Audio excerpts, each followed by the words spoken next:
కర్నూలు జిల్లాలో కావచ్చు, రాష్ట్రంలో కావచ్చు, కనీసము యూరియా సప్లై చేయలేనటువంటి దయనీయ స్థితిలో కూటమి ప్రభుత్వం ఉంది. కనీసము యూరియా రైతులకు ఇక్కడ యూరియా సప్లై చేయకపోవడమే కాకుండా మొత్తం బ్లాక్ మార్కెట్కు తరలిస్తుంటే గవర్నమెంట్ చూస్తూ ఊరుకుండడం అనేది చాలా విడ్డూరంగా ఉంది. జగన్మోహన్ రెడ్డి గారు ఉన్నప్పుడు యూరియా ఆర్బీకే సెంటర్లకు పంపించి ఏ గ్రామంలో ఆ గ్రామంలో యూరియా సప్లై చేయించి మార్కెట్ ద్వారా ఆర్బీకేలు పోతే అక్కడనే సప్లై చేస్తున్నారు. ఒకవేళ మార్కెట్ నుంచి ఆర్బీకేలు లేని చోట సొసైటీల ద్వారా వాళ్ళకి సప్లై చేయడం కూడా జరిగింది. కోఆపరేటివ్ సొసైటీల ద్వారా సప్లై చేసినారు. ఎక్కడ 5 సంవత్సరాలలో కరోనా ఉన్నప్పుడు కూడా యూరియా దొరకడం లేదు అనేటువంటి పరిస్థితి లేదు. ఈరోజు మామూలుగా ర్యాక్కు 1500 టన్నులు వస్తే 50% మార్కెట్కి ఇవ్వాలి, 50% ప్రైవేట్ డీలర్లకు ఇస్తారు. కానీ ఒక్క టన్ను కూడా మార్కెట్కి ఇవ్వకుండా మొత్తం 1500 టన్నులు ప్రైవేట్ డీలర్లకు ఇస్తే వాళ్ళు బ్లాక్ మార్కెట్లో రేటు పెంచి అమ్ముకుంటున్నారు. ఈరోజు వర్షాలు పడినాయి, తుంగభద్ర నది తీరం వెంట వరి పంట వేస్తున్నారు, పత్తి కూడా యూరియా కావాలి, వర్షాలు పడినాయి కాబట్టి రైతులందరూ యూరియా కోసము ధర్నాలు చేసేటువంటి పరిస్థితి. వాళ్ళు మొత్తం పనులు వదిలిపెట్టి యూరియా షాపుల దగ్గర, తర్వాత మార్కెట్ షాపుల దగ్గర తిరుగుతున్నారు. ఇంత అన్యాయమైనటువంటి పరిస్థితి ఎప్పుడు చూడలేదు. ఈరోజు నెల్లూరులో వచ్చిన యూరియా అంతా మొత్తం తమిళనాడుకు పంపించుకుంటూ ఉన్నారు. ఒక్కొక్క లారీకి 60-70 వేలు మిగులుతుందని తమిళనాడుకు పంపించి తమిళనాడులో మన యూరియా అమ్ముకుంటున్నారు. అదే మన రైతులు, కర్నూలు జిల్లా రైతులు ఇక్కడ యూరియా దొరక్క కర్ణాటక పోయి దాదాపు 150-200 రూపాయలు ఎక్కువ పెట్టి యూరియా బస్తాకు అక్కడి నుంచి మళ్ళీ ట్రాన్స్పోర్ట్ ఛార్జెస్ భరించి యూరియా కొనుక్కొని వచ్చుకునేటువంటి పరిస్థితి ఈరోజు రాష్ట్రంలో ఉంది.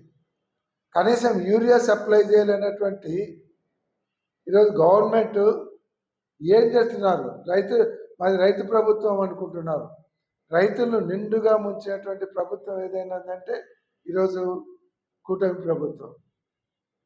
తెలుగుదేశం ప్రభుత్వం అధికారంలోకి వచ్చినాక యూరియా కోసము తిప్పలు పడాల్సి వస్తుంది, తర్వాత పెస్టిసైడ్స్ కోసము తిరగాల్సి వస్తుంది. ఇవన్నీ కూడా విత్తనాలకైతే ఇంతకుముందు ఆర్బీకేలలోనే విత్తనాలు ఇచ్చేవాళ్ళు, ఇప్పుడు మండల హెడ్ క్వార్టర్స్లో విత్తనాలు అన్నారు. ఆడొచ్చి కిలో నిలబడలేక ఆడ చెప్పులు బ్యాగులు పెట్టి ఆ ప్లేస్ రిజర్వేషన్ చేసుకునేటువంటి పరిస్థితి చూస్తున్నాం. ఇంతకుముందు అయితే యూరియా కావచ్చు, తర్వాత విత్తనాలు కావచ్చు, ఇవన్నీ కూడా ఆర్బీకే ద్వారా వాళ్ళ గ్రామంలోనే సప్లై చేసేటువంటి పరిస్థితి. ఈరోజు ఇంత అన్యాయంగా ప్రభుత్వం ఉంది. వర్షాలు పడుతున్నా యూరియా అవసరం ఉంది. ఈరోజు యూరియా సప్లై చేయడం లేదు, నాణ్యమైనటువంటి విత్తనాలు సప్లై చేయలేదు, రైతులను గాలికి వదిలేసినారు.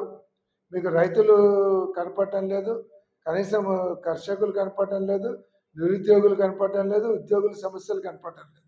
మీకు కనపస్తుండేదంతా అమరావతి. దాంట్లో 1,00,000 కోట్లు ఖర్చు పెట్టి రోడ్లు బిల్డింగ్లు కడితే ఒక 6%, 10%, 7,000 కోట్లు, 8,000 కోట్లు మీకు కమిషన్లు వస్తాయి. కాబట్టి మీరు ఈరోజు ఆ అమరావతి తప్ప రైతులను, వర్కర్లను అందరినీ గాలిలోకి వదిలిపెట్టారు. మున్సిపల్ వర్కర్లు స్ట్రైక్ చేయబట్టి 4 నెలలు అయింది.